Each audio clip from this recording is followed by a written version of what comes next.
Ni inkuru nziza cyane nyuma yaho abasirikare barenga 100 bamaze kugera muri Jamaica, ingabo z'u Rwanda zatangaje ibijyanye n'akazi gakomeye cyane bagiye gukorera, ndetse na Jamaica ikaba yamaze gutangaza ibijyanye n'akazi gahambaye bagiye gukorera muri Jamaica. Byifashe bite rero? Reka tugaruke kuri inkuru yose uko yakabaye. Igikorwa cy'ubufatanye mpuzamahanga kiva hirya no hino ku isi cyageze muri Jamaica, kizana icyizere n'ubufasha bufatika mu rugendo rurerure rw'iki kirwa rwo kwiyubaka nyuma y'ingaruka zikomeye z'umuyaga ukaze Hurricane Melissa. Mu ijoro ryakeye rero itsinda rigizwe n'abasirikare b'inzobere mu bwubatsi n'ubwubatsi bw'inganda engineering bagera ku 100 bo mu ngabo z'u Rwanda, Rwanda Defense Force RDF, bageze ku butaka bwa Jamaica biteguye gukorana n'amatsinda yaho ndetse n'abo mu bindi bihugu mu kongera kubaka ibikorwa remezo byangijwe n'uyu muyaga. Uyu muyaga wo mu cyiciro cya 5 ni umwe mu yigeze kuba ikomeye cyane mu mateka y'inyanja ya Atlantique, wibasiye Jamaica ku itariki 28 Ukwakira 2025, ufite umuvuduko w'umuyaga uhoraho ugera ku kilometero zigera kuri 300 ku isaha. Nibwo bwa mbere umuyaga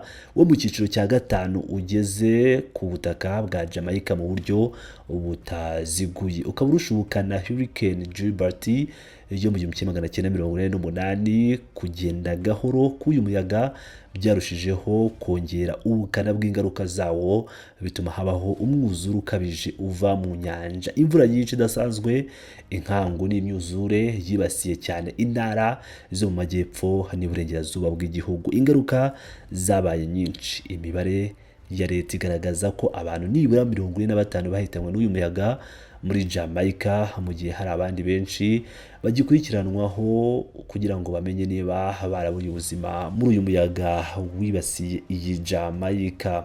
Amazu n'ibindi bikorwa remezo bigera ku 150 byarangijwe, muri byo hafi 24,000 byasenyutse burundu. Hafi ya 1/2 cy'amahoteli yo mu gihugu yarangijwe, bigira ingaruka zikomeye ku rwego rw'ubukerarugendo ari rwo shingiro z'ubukungu. Umuriro w'amashanyarazi wahagaritswe ku kigero kigera kuri 75% by'igihugu mu bihe bikomeye, mu gihe imihanda, ibiraro, amashuri arenga 700 yangiritse. Ibigo nderabuzima cyangwa amavuriro agera kuri 40% byabyo byagize ikibazo, ndetse n'imiyoboro y'amazi byamaze ibyumweru byinshi bidakora. Igihombo cy'ubukungu cyageze kuri miliyaridi nyinshi z'amadolari, aho ibyangiritse ku miterere remezo byonyine byageraga hafi kuri miliyari 8.8 z'amadolari Leta Zunze Ubumwe za Amerika, bingana na hafi 41% by'umusaruro mbumbe w'igihugu GDP cya Jamaica. N'amezi menshi ashize, mu ntangiriro za 2026 hari uduce tw'igihugu tukigaragaramo ikibazo cy'umuriro w'amashanyarazi udahagije, imihanda idakoreshwa neza, n'amazi meza adahagije. Nyuma y'ibi byago rero, itsinda ry'abasirikare b'inzobere mu bwubatsi rya Jamaica Engineer Task Force ETF rigize ingabo za Jamaica, Jamaican Defense Force GDF, ryayoboye ibikorwa bikomeye byo gukuraho ibisigazwa byangiritse, gusana inzira zitumanaho no gutangira imirimo yo gusana. Ariko ubunini bw'ibyangiritse bwagaragaje ko hakenewe ubundi bunararibonye bw'abantu benshi. Naho haje aba engineer bo mu Rwanda n'abajeneri bo mu ngabo z'u Rwanda, bakaba bakiriwe ku kibuga cy'indege na Brigadier Oneiri Boje, umuyobozi wa brigade ishinzwe ubufasha support brigade, hamwe na acting Colonel General Staff Lieutenant Colonel Carl Clark.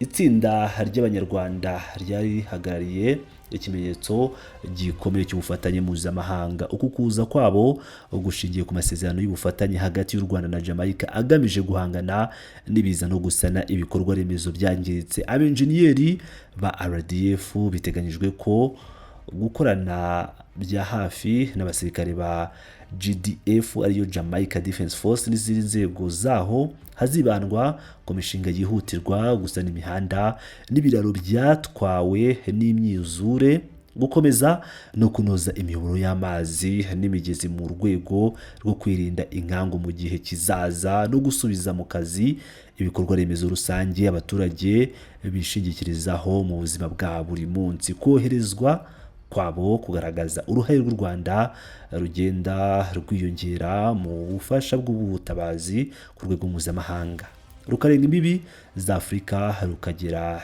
no muri Karayibe. Abayobozi ba GDF Jamaican Defense Force bashimangiye ko ubu bufasha buzafasha cyane. Itangazo rya GDF ryagize riti kubaho kwabo, ubumenyi n'ubunararibonye byabo bizongera cyane ubushobozi bwa Engineer Task Force mu gihe ibikorwa byo kongera kubaka bigikomeje. Bashyizeho n'amafoto agaragaza uko bakiriwe neza n'uko itsinda ryageze mu gihugu nk'uko mugenda muyabona muri background y'iyi nkuru. Reka noneho dukomeze n'itangazo ryashyizwe hanze n'ingabo z'u Rwanda RDF cyangwa Rwanda Defense Force. Bagize bati Minisitiri w'Ububanyi n'Amahanga wa Jamaica yakiriye itsinda ry'abasirikare ba RDF Kingston kuwa 15 Mutarama 2026. Batangiye bagira bati Guverinoma ya Jamaica yakiriye itsinda ry'abasirikare bashinzwe ubwubatsi bo mu ngabo z'u Rwanda ryoherejwe muri icyo gihugu gufasha mu gusana no gusubiza ku murongo ibikorwa remezo byangijwe n'ibiza. Uyu muhango wo kwakira iri tsinda wabereye uyu munsi ku cyicaro gikuru cy'ishuri rikuru rya gisirikare i Kingston, uyoborwa na Minisitiri w'Ububanyi n'Amahanga n'Ubucuruzi Mpuzamahanga wa Jamaica, Senateri Kamina Johnson Smith.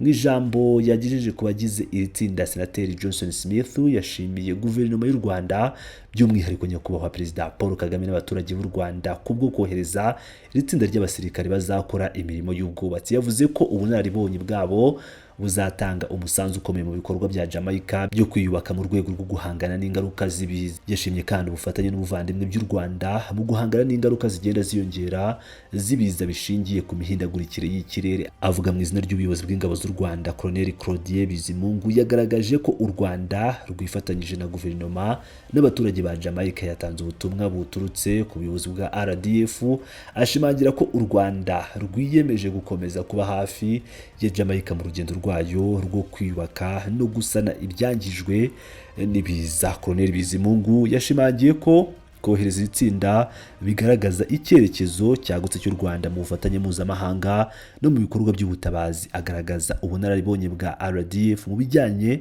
no kubaka ndetse n'ibikorwa bigamije gufasha abaturage. Umuyobozi w'itsinda ry'abasirikare ba RDF bagiye gutanga ubufasha mu kubaka, Colonel Moses Kayigamba, nawe yagaragaje ko itsinda ayoboye rizakorana n'ingabo za Jamaica n'izindi nzego za leta mu bikorwa byo gusana no gusubiza ku murongo ibyangijwe mu rwego rw'amasezerano y'ubufatanye ari hagati y'ibihugu byombi. Yongeyeho ko kohereza iri tsinda biri mu murongo w'icyemezo cya nyakubahwa Perezida Paul Kagame cyo gufatanya na Repubulika ya Jamaica cyatangajwe mu ruzinduko rwe yagiriye muri icyo gihugu muri Mata 2022.